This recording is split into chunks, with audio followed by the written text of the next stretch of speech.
Luzon, Visayas, Mindanao at buong mundo. Ngayon ay Huwebes, August 8, 2024.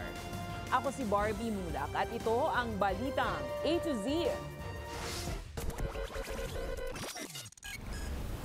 Partido Federal ng Pilipinas ni Pangulong Marcos nakipag-alyansa sa Nationalista Party ni dating Senate President Manny Villar para sa nalalapit na midterm elections.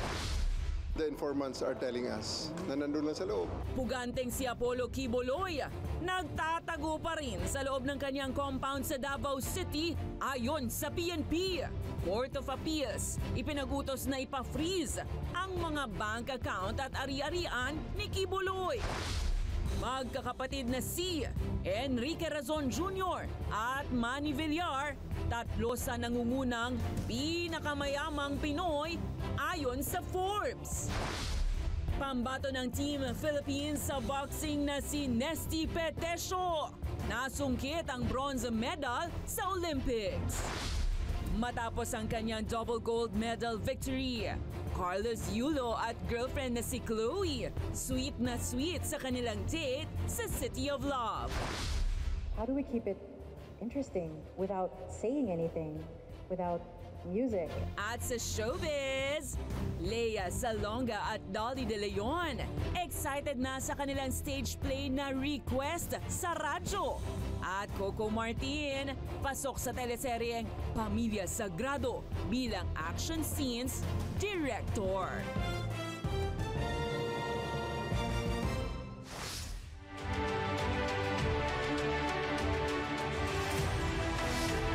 Magandang gabi, pambungad sa ating newscast. 2 buwan bago ang filing ng mga kandidatura para sa midterm elections sa susunod na Mayo, nakipag-sanib puwersa si Pangulong Ferdinand Marcos Jr. sa Nationalista Party na isa pang major political party sa bansa.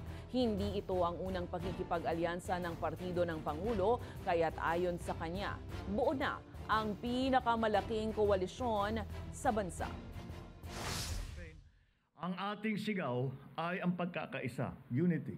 And that continuing call for unity remains.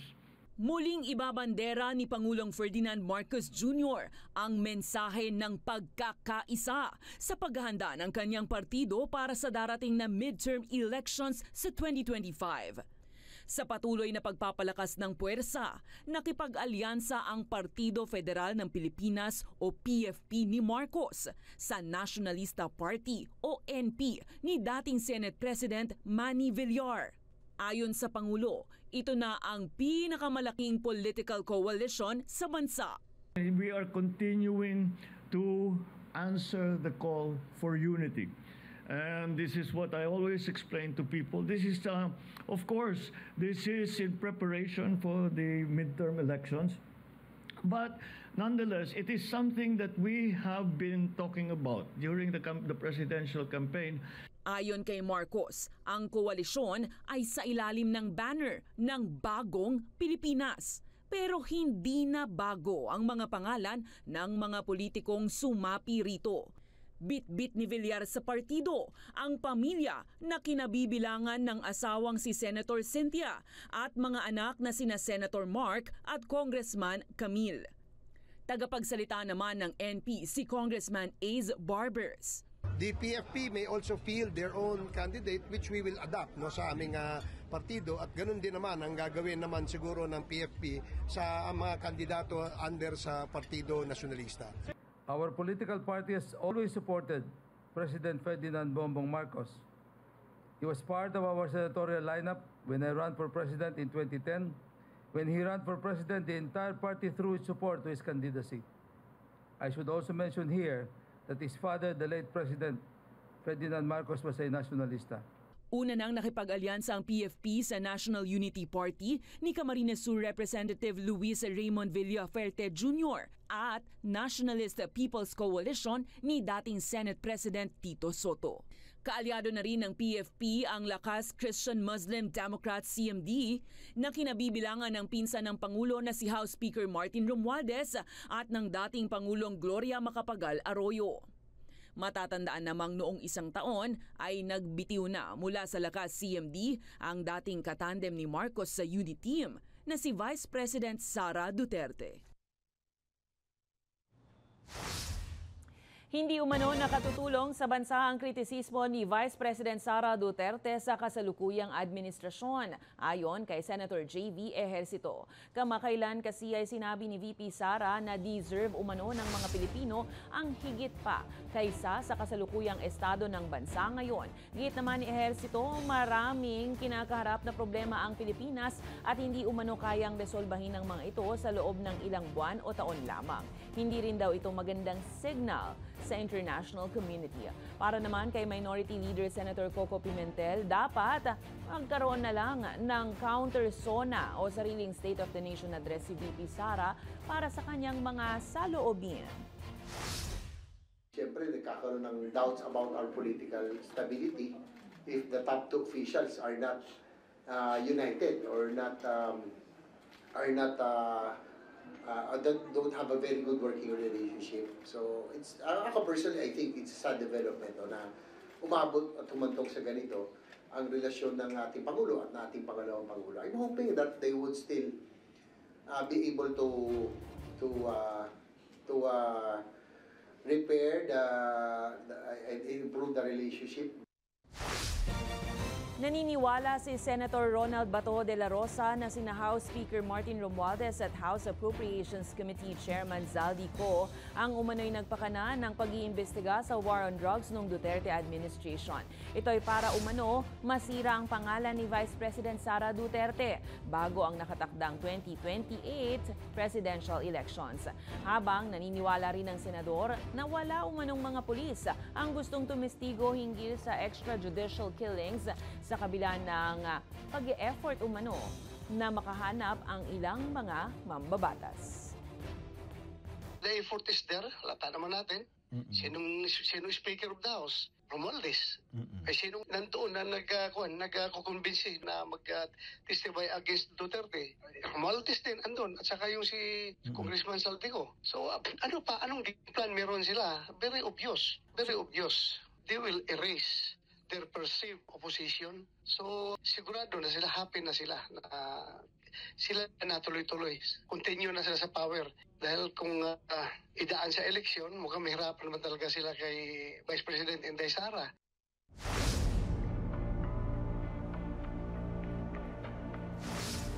Naniniwala ang PNP Region 11 na nananatili pa rin nagtatago si Pastor Apollo Kibuloy sa loob ng compound ng Kingdom of Jesus Christ at pinoprotektahan ng mga taga-suporta nito. Habang ipinag-utos naman ng Court of Appeals ang pag-freeze sa lahat ng ari-arian ni Kibuloy dahil sa mga isyong kinasasangkutan. Ang balitang A to Z mula kay Kim Salinas. The informants are telling us na nandun lang sa loob. Kaya nga binabantayan siya ng kanyang mga tagasunod. Ito ang obserbasyon ngayon ng PNP Regional Office 11 mula sa impormasyong kanilang nakalap patungkol sa kinalulugaran ngayon ng poganting si Apollo Kibuloy. Malawak ang compound ng Kingdom of Jesus Christ na umano'y kanyang pinagtataguan kung saan protektado umano siya ng kanyang mga taga-suporta.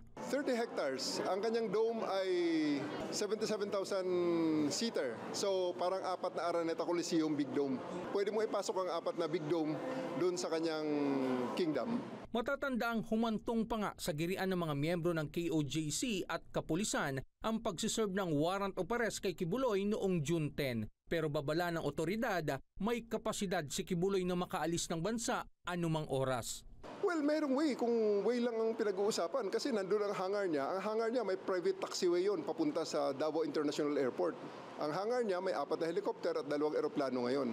Hiling ngayon ni Torres sa pamunuan ng PNP dagdagan ng kanyang tauhan na siyang magbabantay sa KOJC compound 24/7. Bagamat may plano na raw ang PNP kung paano mahuhuli si Kibuloy, isinasaalang-alang pa rin nila ang mga miyembrong pumuprotekta sa kanya. The challenge is how to implement this in accordance to the rules, pero at the same time, least casualty on both sides. Ayaw talaga natin.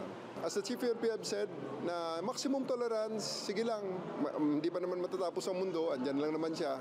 Kaysa may masaktan, baka pwede nating magawa ito sa mas maayos na paraan. Pakiusap lang ngayon ng PNP kay Kibuloy, sumuko na siya ng matiwasay. Ipakita na lang ni Mr. Kibuloy na talagang siya ay leader nga ng kanyang mga tao at take the cudgels of his people na hindi na ulanan, hindi na initan, hindi na babagyuhan doon sa harap ng kanyang kingdom para idepensahan lang siya. Samantala, ipinag-utos na ng Court of Appeals ang pag-freeze sa lahat ng ari-arian ni Kibuloy. Ito'y matapos paboran ng korte ang petition for freeze order ng Anti-Money Laundering Council laban sa mga ari-arian ni Kibuloy. Kasama na dito ang 10 bank accounts, 7 real estate properties, 5 motor vehicles at 1 aircraft. Sakop din ang kautusan ng 47 bank accounts, 16 real estate properties at 16 na motor vehicles sa ilalim ng Kingdom of Jesus Christ at Swarasug Media Corporation na nag-ooperate ng Sunshine Media Network International o SMNI. Inaprubahan ito ng CA dahil sa mga kinasasangkotang mga isyu ngayon ni Kibuloy tulad ng pangmumolesta sa mga minor de edad, pati na rin ang mga solicitations sa Amerika. Para sa Balitang A to Z, Kim Salinas.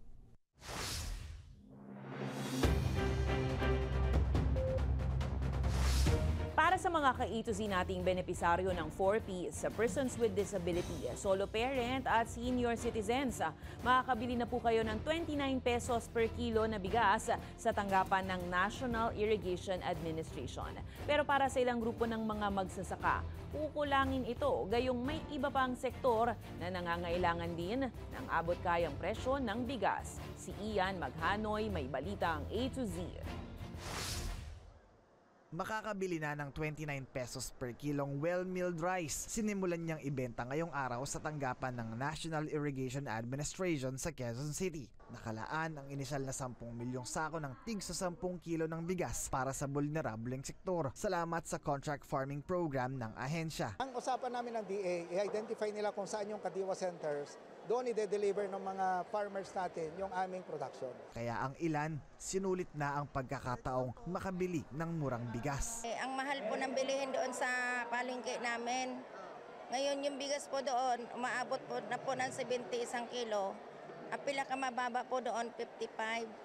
Sulit po, masyadong mababa, mura. Kaya tinatanong ko, pwede bang dalawang kunin namin? Kasi big family din kasi kami.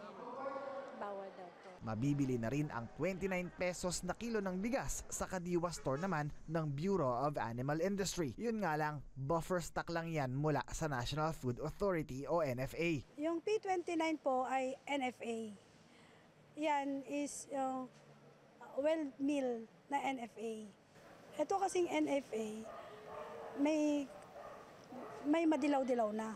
Yung P29 kasi, may pagkadurog. Buwelta naman ng Bantay Bigas para tunay na makatulong sa publiko ang gobyerno, dapat ay hindi limitahan sa vulnerable sector ang murang bigas. Dalhin niya sa palengke at gawin niyang sustained. Hindi yung palabas lang na pakita sa mamamayang Pilipino, oy may 29 pesos per kilo pero nandun lang sa very, very limited areas. Dapat din daw, lakihan ang lupang sakahan na sakop ng contract farming program. Sobrang limited yun dahil ang pinagyayabang nila ay yung 40,000 hectares. No, dapat lahat, no, isama niya yung mga magsasaka doon sa kanyang programa na subsidize ang production cost, pag-ensure doon sa mga irrigation, pag-ensure sa mga transportasyon papunta dito sa mga palengke, hindi lang sa Kadiwa centers. Scale up natin ito. The whole 1.3 million hectares ang target po natin. So, magsisimula na po kami nitong October, mararamdaman na po natin yung pagbabago ng production natin. Kasi ililipat na namin yung production natin from December, magtatanim na kami ng October. Target naman ng ahensya na pababain pa sa 20 pesos per kilo ang ibinebentang bigas sa tulong ng 50,000 pesos na subsidy para sa kada ektaryang sakahan. Para sa Balitang A to Z, Ian Maghanoy.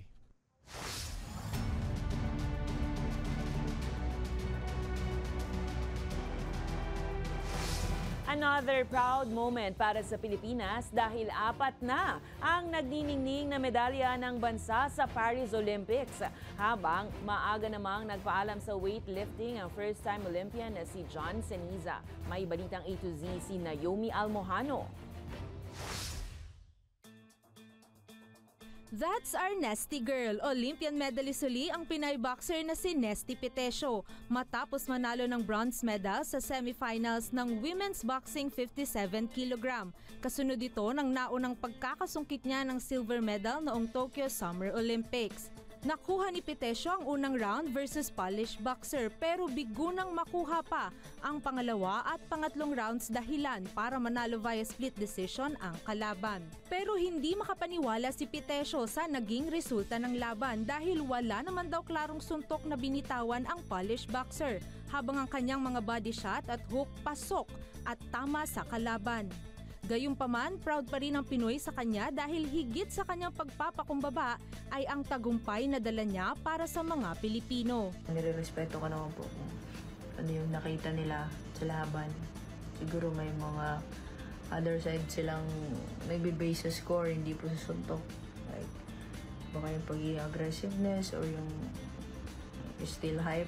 One for the books ang panalong ito ni Petesio dahil sasamahan niya sa listahan ang mga two-time Olympic medalists na sina Teofilo Ildefonso, 1928 at 1932 Olympics bronze medalist sa swimming, weightlifter Heidelin Diaz, 2016 Olympic silver medalist at 2020 Olympic gold medalist, at gymnast Carlos Yulo na nakadalawang gintong medalya ngayong Paris 2024 Olympics.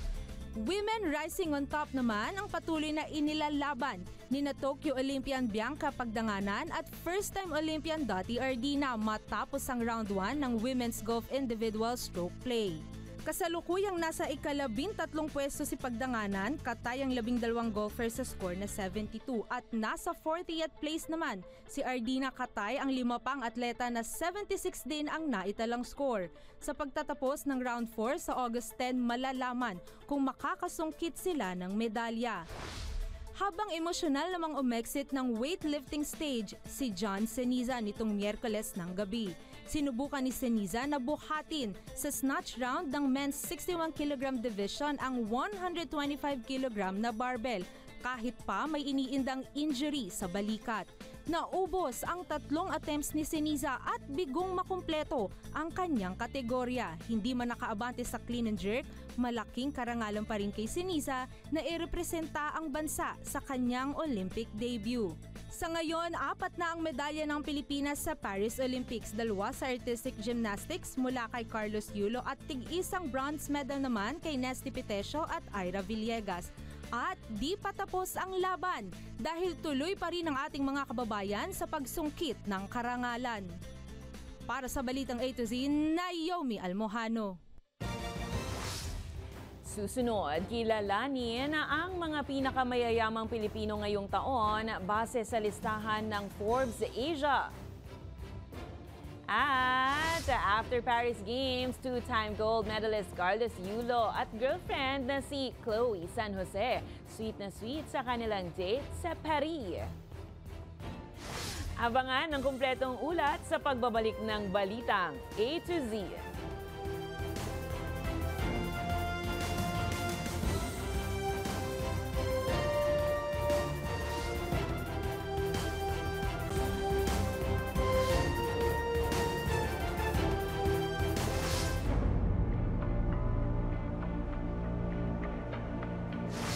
Magmamarcha ang transport group ng Manibela papuntang Mendola sa susunod na Miyerkules para ipakita ang pagkadismaya sa paninindigan ni Pangulong Marcos na ituloy pa rin ang PUV Modernization Program.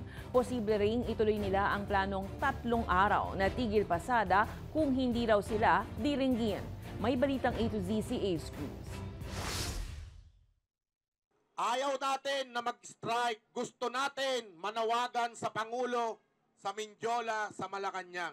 Ito ang sagot ng transport group na Manibela matapos manindigan ni Pangulong Ferdinand Marcos Jr. na tuloy ang PUV Modernization Program. Plano ng Manibela na isagawa ang kanilang programa sa Mindiola sa Miyerkules, August 14. Upang mapag-aralan at maisaayos yung mga butas nitong pagpapatupad ng programa, hindi po para ibasura ito. Huwag niyo pong isipin, mahal na Pangulo, na ito ay kahinaan sa inyo. Mas kahinaan po kung hindi nyo mapapakinggan ang taong bayan. Mas kahinaan po kung ang inyong taong bayan, ang mga drivers at operators ay magugutom lamang. Gate ni Manibela Chairman Marvel Buena, muling nawalan ng pag-asa ang karamihan sa kanilang hanay, lalo't kabuhayan nila ang nakasalalay dito. Gaya halimbawa sa Region 3, aabot sa 400 units na humabol sa consolidation noong December 31 deadline, pero nais nang umatras na humirit ang Senado ng suspensyon ng PUVMP. Pero nabigo muli ang isip ng magsalita ang Pangulo na tuloy ang programa. Nabaliktad na naman po, kinabahan na naman po. Ngayon, medyo nasa alangan na naman po. Yung iba ayaw na naman, yung iba gusto. Kaya yun po ang nangyari. Napakasama po nung pangyayari kahapon. Gate nila, mula na magpa-consolidate ng kanilang hanay sa Region 3, hindi matapos-tapos ang kanilang bayarin. Sa amin po sa lalawigan namin, 3.5 po yung pinakamababa. Meron pong iba-iba po yung figure. May 5,000, may 10,000, may 15,000.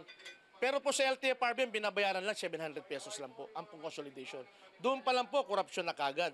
Imagine, 3,500, 700 lang babayaran mo sa LTFRB. Magkano na yung sa chairman doon? 2,800 na. Iginit ng grupo na masyadong mahal ang modern jeepney units na ine-endorso ng pamahalaan na nasa halos 3 milyong piso. Ipinakita naman ng grupo ang prototype modern jeep na mas pinapaboran nila sa halagang 1 milyong piso at naayon pa rin nila sa standards.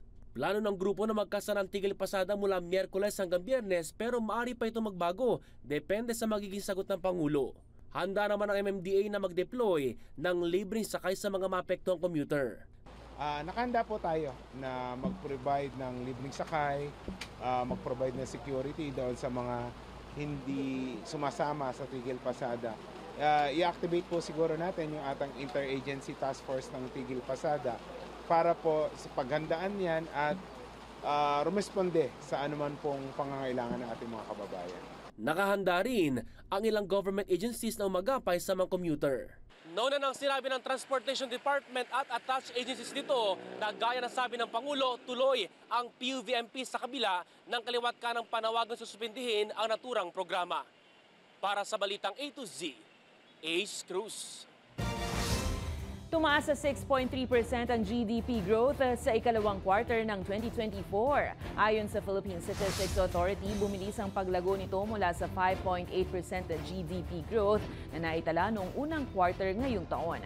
Sinabi rin ng PSA na malaki ang naiambag ng mga pagpapatayo ng mga infrastruktura sa pagtaas ng ekonomiya. Higit din itong mas mabilis mula sa 4.3 na paglago noong nakaraang taon sa kaparehong period. Samantala, target ng pamahalaan na tumaas pa sa 7% ang GDP ng Pilipinas. Nananatiling number 1 sa pinakamayayamang individual sa Pilipinas ngayong 2024 ang C. Siblings, na isa sa mga humahawak ng pinakamalalaking business conglomerates sa bansa. Sa inilabas na pinakabagong listahan ng Forbes Asia, aabot sa $13 billion ang pinagsama-samang net worth ng magkakapatid na si bahagyang bumaba dulot ng mahinang palitan. Kumpara yan sa $14.4 billion noong 2023. Pumangalawa naman si Enrique Razon Jr. na may $11.1 billion na net worth. Sinundan ni Manny Villar na may nasa $10.9 billion, $3.8 billion naman ang net worth ni Ramon Ang, habang panlima si Isidro Consunji na may $3.4 billion. Kasama rin sa top 10 sina Tony Tan Cactiong, Lucio Tan, Jaime Zobel de Ayala, Lucio at Susan Co at ang pamilyang Aboitiz.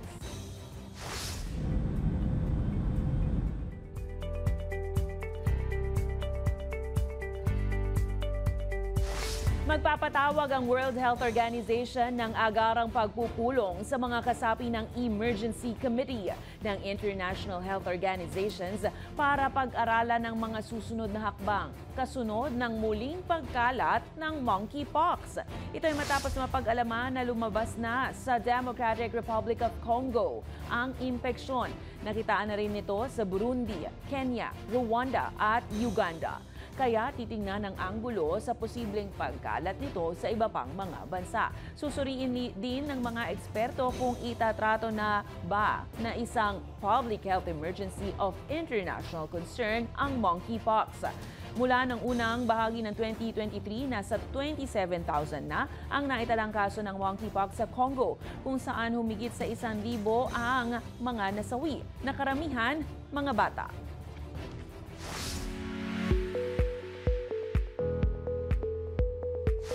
Mga ka-A to Z, break muna sa pressure at drama ng Olympics matapos ang kanyang double gold medal victory. May pakilig si champion gymnast Carlos Yulo. Tunghayan natin sina Kaloy at ang kanyang girlfriend na si Chloe San Jose sa kanilang date sa most romantic city in the world. Saan pa nga ba kundi sa Paris, France. May balitang A to Z si Naomi Almojano. Uy! Sa mga single at medyo bitter pa sa love, excuse muna. Dahil kilig overload ang hatid ni na two-time Olympic gold medalist Carlos Yulo at girlfriend na si Chloe San Jose sa kanilang fun and romantic date sa City of Love, Paris. Matapos ang historic back-to-back gold win ni Yulo na nasundan pa ng di inaasang family drama, maaliwalas na ang ora ni Kaloy kasama ang girlfriend na si Chloe San Jose habang ine-enjoy ang Paris. Una nilang pinuntahan ang sikat na atraksyong Arc de Triomphe kung saan nila finlex ang 2 gintong medalya ni Yulo. Hindi lang din heart ang busog dahil happy tummy din ang magkasintahan sa kanilang Paris food trip. Nakakagutom at medyo nakakainggit ang social media post ni Chloe kung saan makikita ang boyfriend pics ni Kaloy na happy na kumakain ng steak at burger sa kanilang date. Celebrating their inner child naman ang vibe ng pumunta sa sikat na amusement park sa Paris ang dalawa. Tamang drive lang sa Para nga silang mga batang enjoy sa rides at nagtry pa ng cute na character headband si Kaloy. Matapos ang ilang taong sakripisyo sa training sa gymnastics upang makamit ang Olympic victory, deserve ni Yulo ang moment of happiness sa City of Love. Para sa Balitang A to Z, Naomi Almojano. Sa aming pagbabalik, Lea Salonga at Dolly De Leon excited na sa kanilang pagsasama para sa play ng Request sa Radyo. At Coco Martin magdidirect sa teleseryeng Pamilya Sagrado. Bakit kaya? Manatiling nakatutok, kayo ay nanonood ng Balitang A to Z.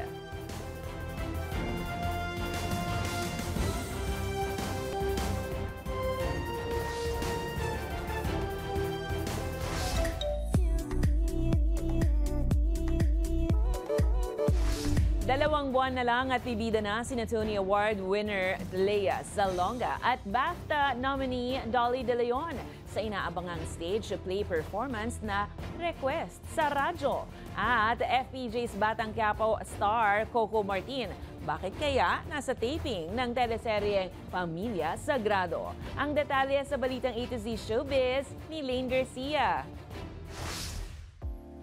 2 months to go na lang at mapapanood na ang pinaka-inaabangang performance on stage ng dalawang mahuhusay na aktres at Filipino pride na sina Broadway star Lea Salonga at Hollywood breakout na si Dolly De Leon. Ito'y para pagbidahan ang theatrical play na pinamagatang Request sa Radyo sa produksyon ni Clint Ramos at sa direksyon ni Bobby Garcia. Sa masterclass ng Request sa Radyo na ginanap sa Samsung Performing Arts Theater sa Makati nitong Miyerkules, napa-throwback ang dalawa sa kani-kanilang mga experience during their training at kung paano nila narating ang estado kung nasaan man sila ngayon. Maliban dyan ay kitang-kita rin ang excitement ni Dolly at Lea na nagbahagi rin ng kanilang nararamdaman para sa nalalapit na performance. Excites me the most. First of all, because the thing I hate the most about acting is memorizing lines. So I'm so happy na walang lines. Yeah! But at the same time, I'm terrified about boring them to death. Kasi there's nothing happen. Of course, there's a lot happening. We're moving around and doing things for the audience to kind of get a hint of what we're feeling and what we're going through. But no words are spoken. So that kind of terrifies me too. Yeah. Because of course, the first thing I was excited about was, hindi ako kakanta. Yay! Wala! Where there's no 45-minute vocal warm-up to precede the action. Challenging nga raw ang play na ito dahil sa kakaibang atake ng produksyon. Hindi kasi ito katulad ng nakagawi ang theatrical play na may musika at dialogo. It's a challenge I welcome and I'm excited about. Right. Because that's really how a person who lives alone lives. They have no one to talk to, they have nothing. We're going to tell the story of a woman or of a person who has no one to talk to. How do we keep it interesting without saying anything, without music? Sesentro ang kwento ng play sa isang babae na mayroong paboritong nightly radio program. Mapapanood ang request sa radio play sa Samsung Performing Arts Theater sa Makati simula October 10 hanggang October 20. Samantala, Direct Coco on the go dahil magdidirect ng ilang eksena si Primetime King at FPJ's Batang Quiapo star Coco Martin para sa teleseryeng Pamilya Sagrado. Pero bakit nga ba? Well, first time daw siyang magdidirect sa isang seryeng hindi siya involved bilang karakter. Pinaghahandaan kasi ang ilang action scenes at mas mainit na tagpo sa drama, will all twist and turns. Kaya masaya raw sa pakiramdam ni Coco na nagagawa niya ang mga nais niyang gawin bilang isang full-time director. Siguradong mas kaabang-abang at mas intense pa ang mga tagpong dapat abangan sa Pamilya Sagrado. Kaya tutok lang mga ka-A to Z para sa balitang A to Z Showbiz, Lane Garcia.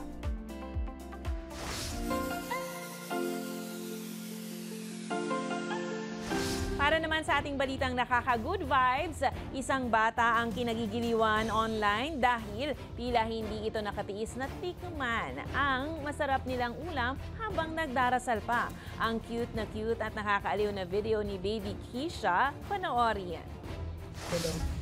Ako ginaampo sa Lord nga ikaw hata kanila maing panglawas Lord God nga layo sa amo Lord. Salamat o God sa mga sponsors Lord nga madayon yun nga biyahe o God. Salamat Lord sa kinabuhi niya Teya o God.